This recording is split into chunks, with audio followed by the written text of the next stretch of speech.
Well, good afternoon, everyone, and welcome to Bible Shots. My name is Robert Martin, and I work with the City Bible Forum in Melbourne. Now, Bible Shots right around Australia today, streaming live on Facebook or here in the Zoom webinar, is a place to get a bit understand a bit about what the Bible has to say about issues relevant to our lives. It's a shot of the Bible. Now, there are some people might associate it perhaps with a coffee shot. I'm not sure if it's necessarily like a tequila shot or a whiskey shot, but maybe our guest today, David Robertson. David is our guest speaker today. So David, a tequila shot or a whiskey shot, that's not something you'd probably have in the middle of the day, is that right? Oh, not in the middle of the day, unless it was a wedding. Right.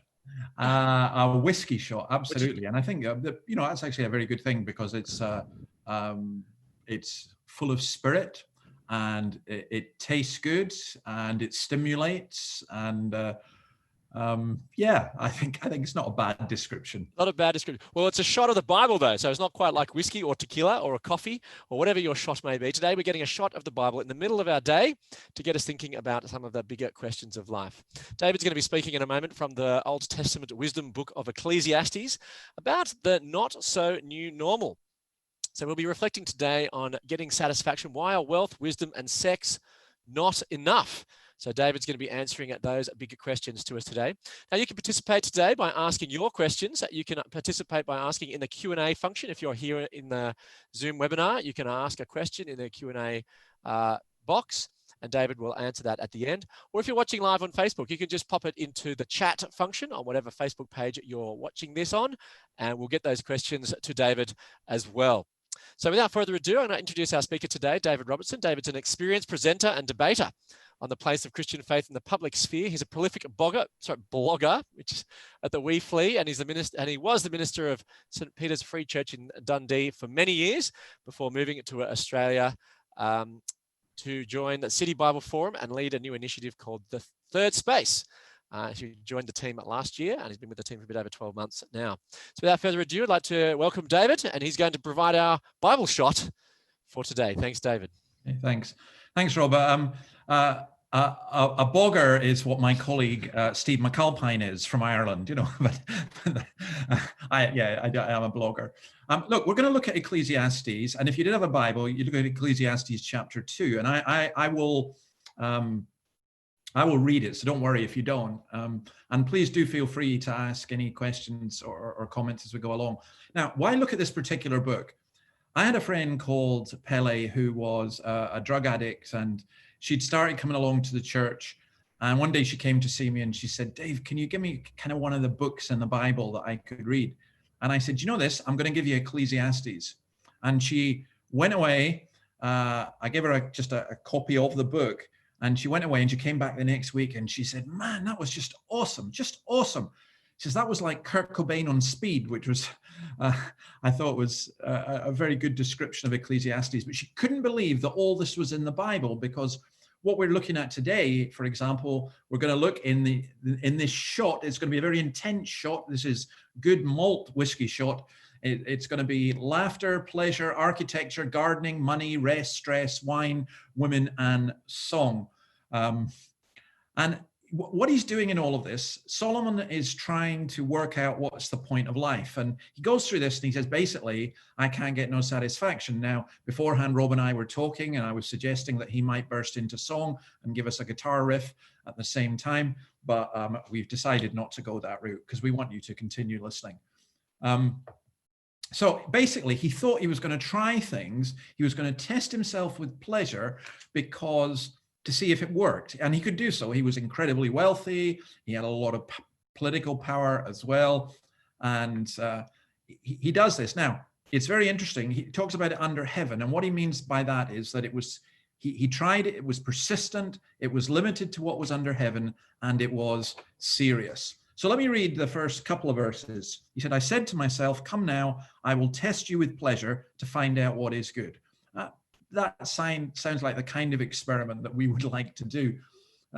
Laughter, I said, is madness, and what does pleasure accomplish? So he begins with laughter. Now there, he's not saying, like we would say of someone, well, they're a good laugh.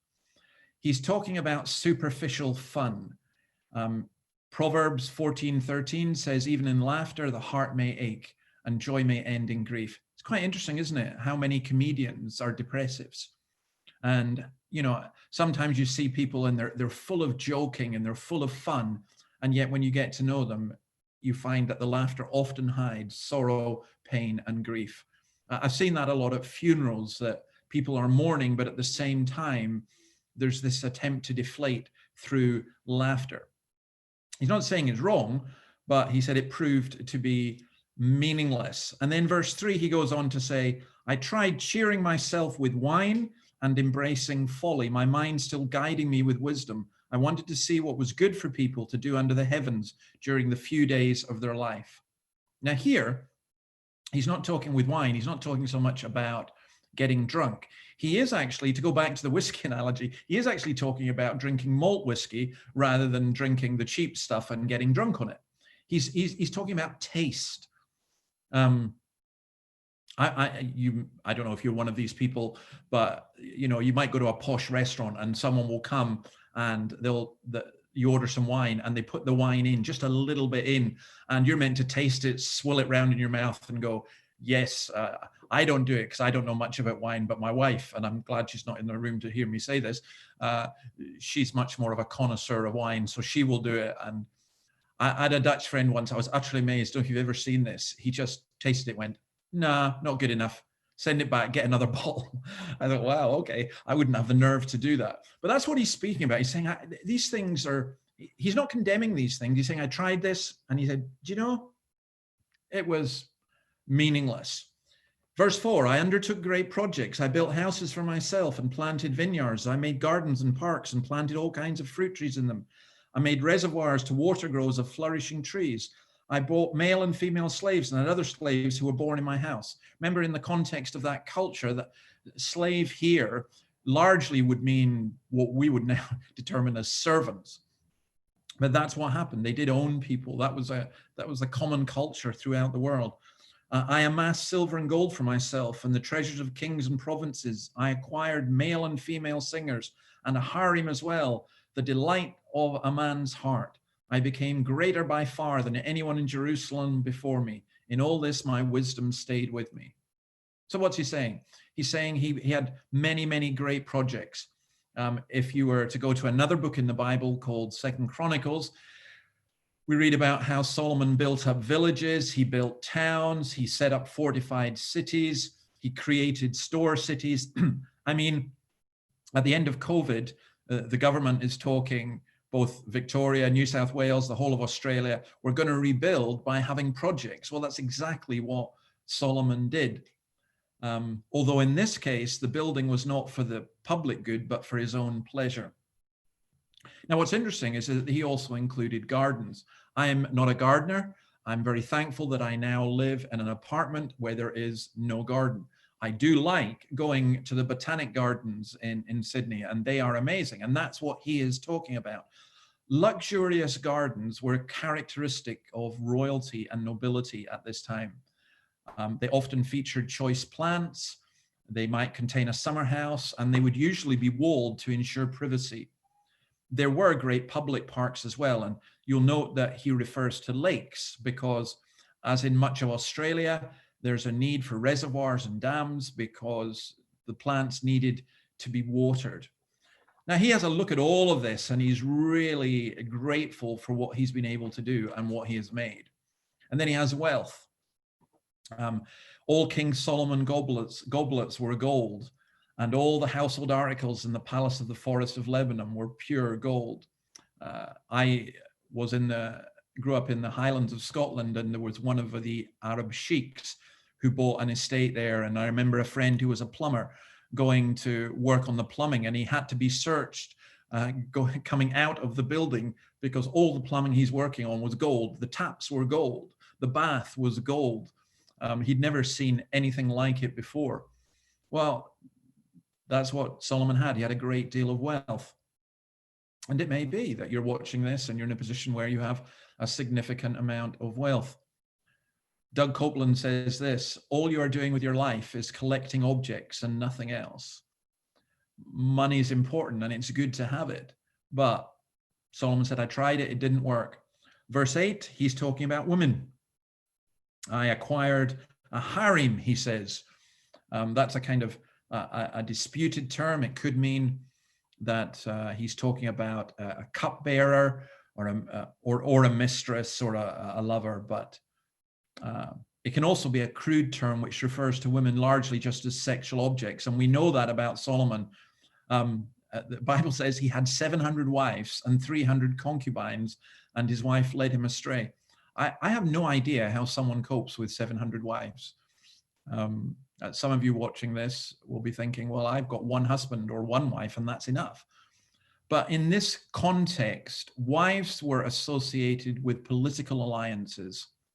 And that's really what's being said here. But certainly to be able to have a harem, to have, as you know, this man who had as many women as he wanted, it sounds gross in our current context, but that's often the way of the world. And then song, he speaks about a choir. He had a choir, pretty good choir apparently, very entertaining. Music's always been important in human culture, and it will continue to be. And he tried all of this. And what did he say after? You say, I mean, imagine that you're able to have everything that you want.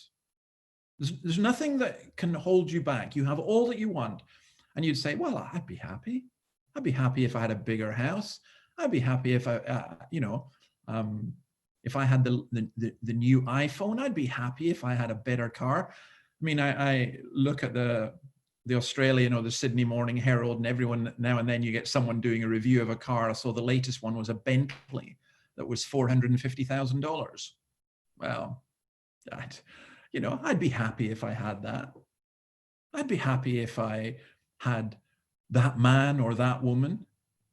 No, you wouldn't. That's what he says. Solomon objectively looked at all this. He's like the German poet Goethe, who, it said, analyzed his voluptuousness and studied his own faculties of enjoyment.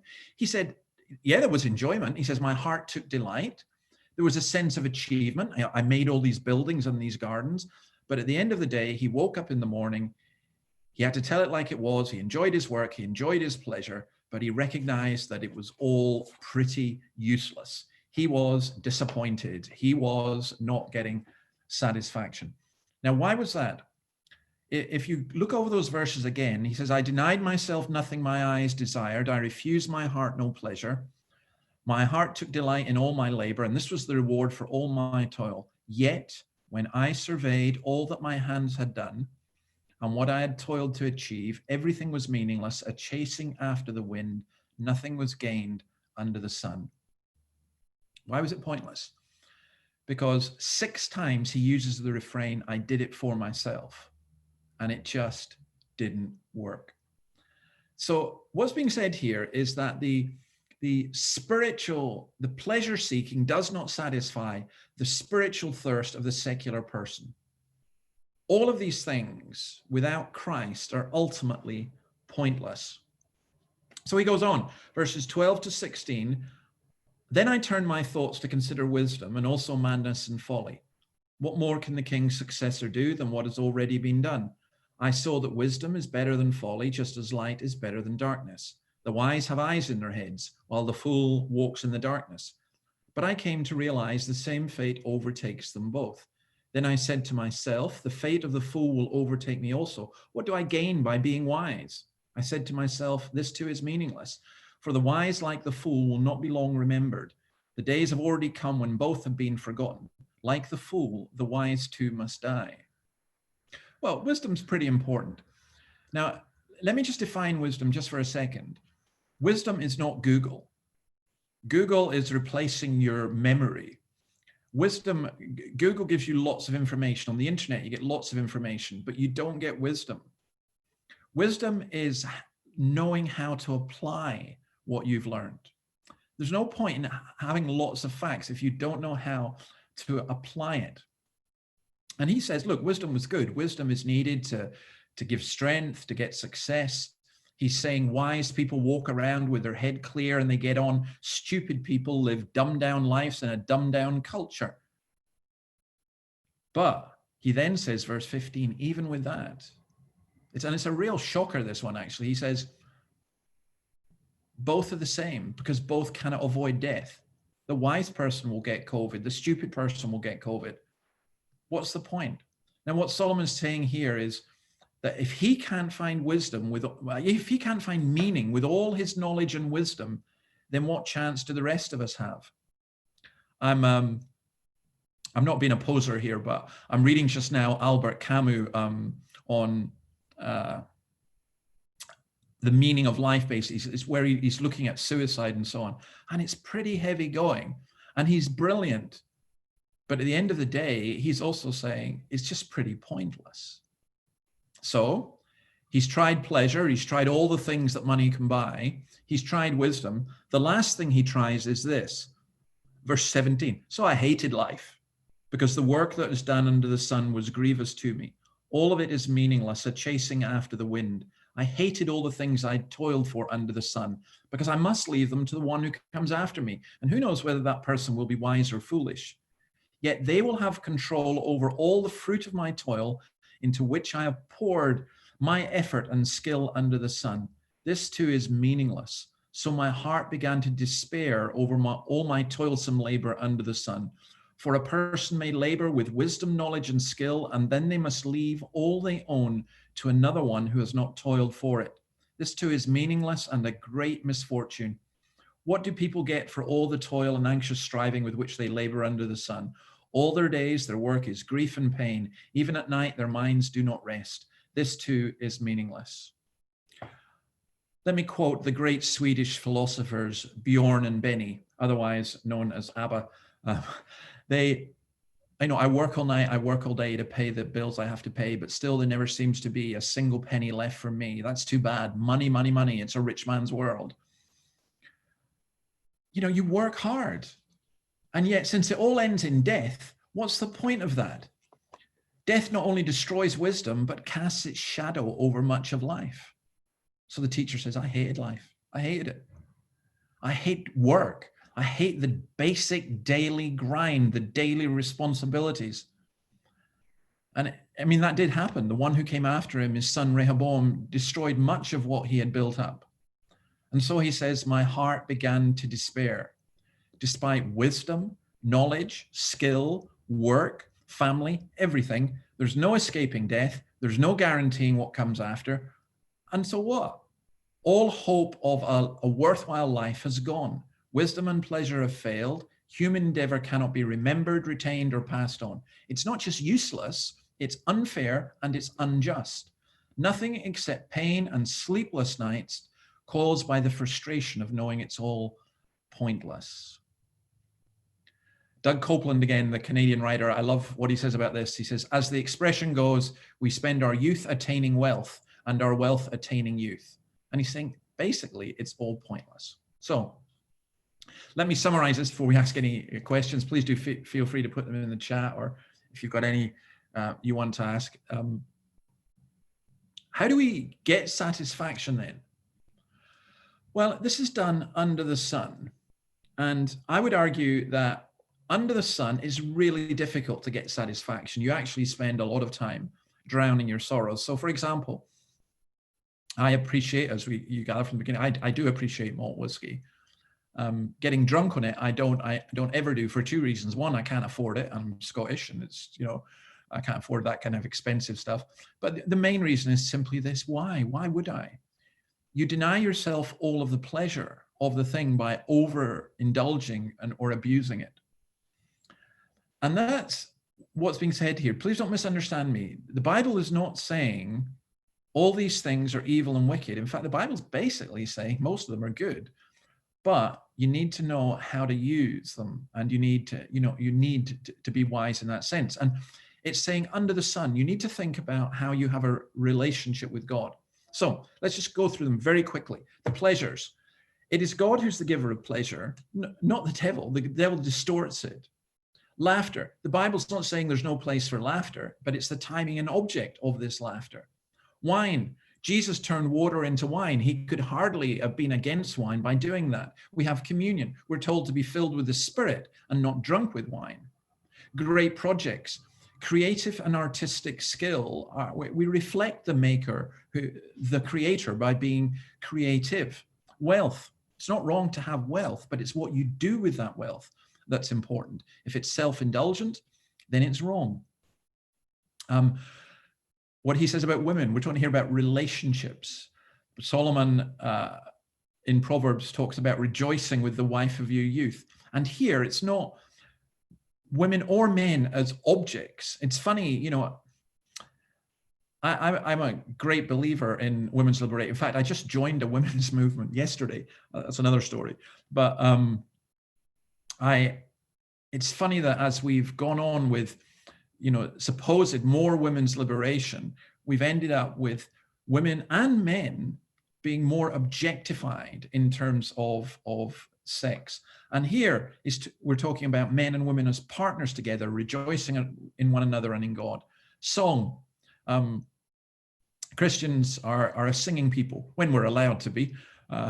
We're not allowed to sing just now, but or at least not together. Speak to one another with psalms, hymns, and spiritual songs. We use the gift of music to celebrate the goodness of God and the glory and beauty of this world. If you have time, look up a Steve Martin YouTube video called Atheists Ain't Got No Songs, because they don't. What about rest? Sleep. Jesus was able to sleep in a storm. And the Bible says that God gives his beloved sleep. He gives us rest. He gives us peace. And work. Let nothing move you, says Paul. Always give yourself fully to the work of the Lord, because you know that your labor in the Lord is not in vain. And the work of the Lord, yes, it can be somebody preaching, but it can also be someone working in a firm, creating money for other people. It can be someone cleaning up the streets. It can be teaching. It can be nursing, and so many things.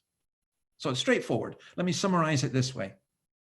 Without Christ, everything you do this week, though it may bring temporary pleasure and satisfaction, it will ultimately leave you dissatisfied.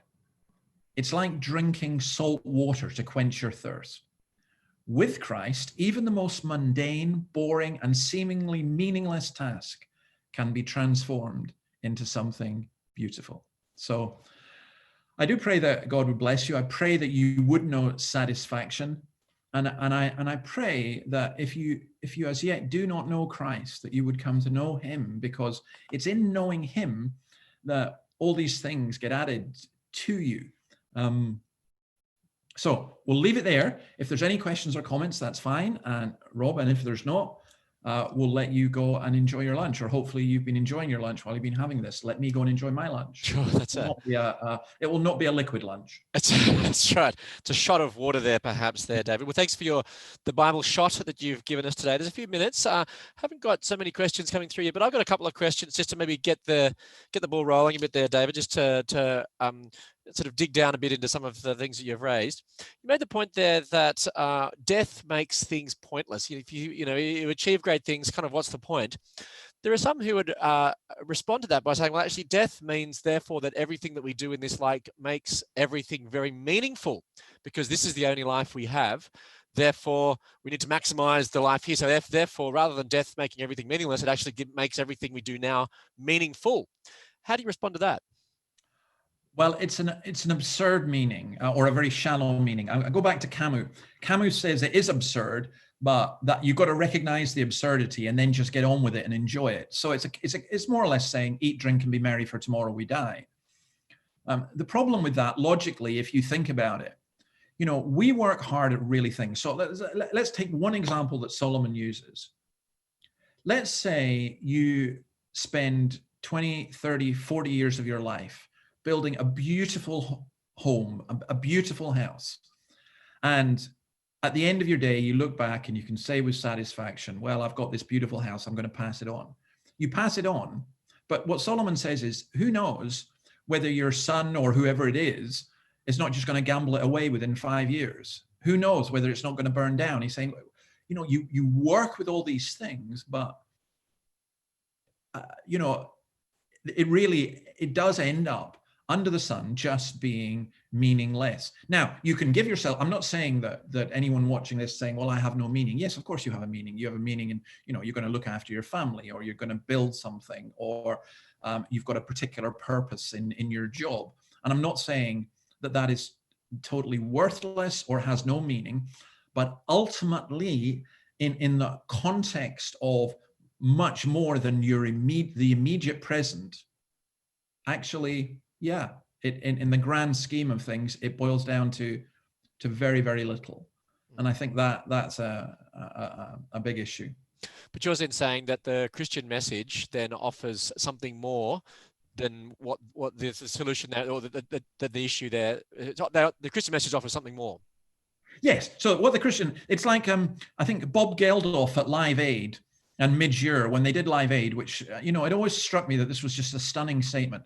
They'd done the first Live Aid. They'd raised $100 million+ with rock bands all over the world for famine in Ethiopia, which is about $1 billion today.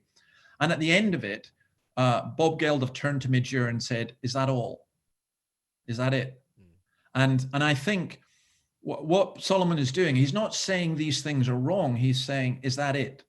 And no, there is much more than that. And as we go on through Ecclesiastes next week, we'll see we have this sense of longing for something more. Rob, there's a question there. There is a question, yeah. So it's about judgment. So will God judge people for Solomon-like behavior, like he did for the foolish farmer who built all those storehouses of grain in the New Testament? For those who are not familiar with that, it's a story, I think, in the Gospel of Luke, where someone builds bigger barns, but then he's judged and says a judge to be foolish. What are your thoughts, David? Yeah, I think that's where we got the phrase, "Eat, drink, and be merry, for tomorrow we die." That's where that phrase comes from, that parable that Jesus told. I think if we sought our satisfaction only with that, and we didn't end up coming to the judgment that Solomon comes at the end of this, where he says, I've come down to the conclusion that at the end of the day, all that matters is to fear God and keep his commandments, kind of thing. I think, yes, we would be, because we've sought our satisfaction in the gifts, not the giver. But the good news is that Jesus came as the ultimate gift. And I find that there's two things that Jesus says. One is, seek first his kingdom and all these things will be added to you. And then another is something that Paul says in Romans 8, that if he's given us Christ, how will he not also along with him graciously give us all things? So it's not, what I'm not setting up here is some kind of spiritual asceticism versus physical pleasure.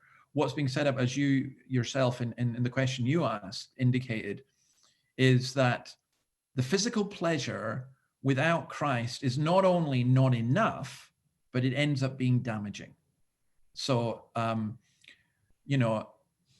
we end up abusing and misusing the gifts. We end up abusing relationships or money or sex or whatever. And the solution to that is not to say we're never going to use these things, but the solution to that is to say we need to use them in the right context. And that context is in a relationship with God, which we do not have without Jesus Christ. So maybe just to unpack that a little bit further, because you mentioned, maybe this will be the final comment and question for today. But you're talking about all these things like wealth, wisdom, sex, etc. You said that ultimately they're useless, but that doesn't diminish their value in their own right. They're still valuable and useful. Yes. Yeah, no, it doesn't diminish their values. So right now, for example, I am going to go from here, and I'm not going to go and say, "Oh well, I'm Christian, I'm spiritual, I don't need to eat." I am actually going to go and enjoy some nice food. I may go out for a walk. I may spend some time with my wife later on. I will hopefully this week I'm going to go and listen to some good music, and who knows, at the weekend I may enjoy a good malt and all of that kind of stuff. Another type of shot. Yeah, but what it's saying is, if that's the purpose for which I'm living, so if the means of enjoyment and so on becomes the aim, then it becomes self-defeating, and it's very, very important for people to grasp that. I think these things have greater meaning with Christ, not less. And I think that's the point of what Solomon is saying. When you take God out of the equation, there's an old Italian proverb, the man who leaves God out of the equation doesn't know how to count. And I think maybe that's where I'll leave you. If you're going to leave God out of the equation, you don't know how to live. You don't know how to count. You got to learn. Terrific. Well, thank you very much for sharing today, David, giving us our Bible shot from the Bible. And we appreciate your words of wisdom from the scriptures from Ecclesiastes chapter 2. We'll be back again same time at next week, 1 p.m. at next Wednesday, both here live on the webinar and also live around Australia on Facebook. You can tune in via the same link that we had today. Email will be sent with that link, but also you can tune in on our Facebook pages around Australia. Next week, we're looking at a time for everything. Why do I feel that there is something more? So I'll be looking at the second half of Ecclesiastes 2 and the second part of Ecclesiastes 2 and also the next chapter, Ecclesiastes 3.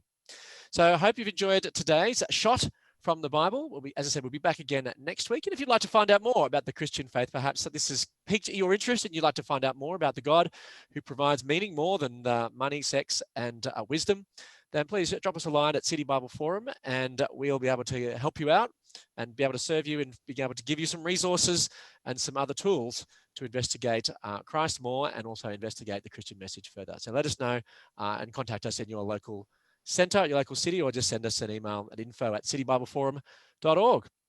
Until next week, well, it's great that you could join us today, and we look forward to you joining us again next week. In the meantime, just keep asking those bigger questions as we consider the big questions of life. So thanks very much for joining us, and we'll see you next week. Thank you. Goodbye.